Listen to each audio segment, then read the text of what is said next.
Hello viewers, আসসালামু আলাইকুম।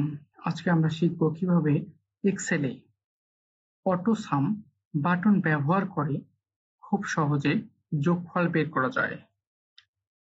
তো চলুন দেখে আসি।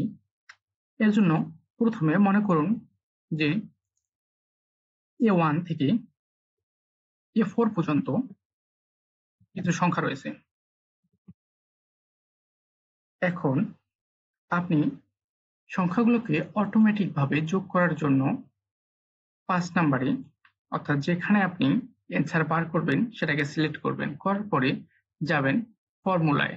যাওয়ার পরে আপনি অটো সামে ক্লিক করবেন।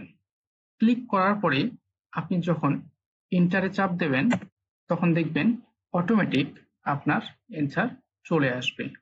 এখন আপনি যদি কোনো সংখ্যা এখানকার চেঞ্জ করেন তাহলে দেখবেন যে এই অ্যান্সারটিও চেঞ্জ হবে। এখানে 23 আছে, আমি 11 করে দিলাম। দেওয়ার পরে অন্য জায়গায় চাপ দিলাম, দেখুন অটোমেটিক এটা চেঞ্জ হয়ে গেল। তো এখানে 2 আছে, তো এখানে 4 করে দিলাম। দেওয়ার পরে এন্টার দিই, তাহলে দেখতেছেন অটোমেটিক এটা 72 হয়ে গেল। এভাবে আপনি খুব সহজে অটোসাম ব্যবহার করে কাজ করতে পারেন। ধন্যবাদ সবাইকে। এই ছিল অটোসাম ব্যবহারের দ্রুত যোগ করার নিয়ম। ভিডিও ভালো লাগলে লাইক দিন ও সাবস্ক্রাইব করুন। ধন্যবাদ সবাইকে।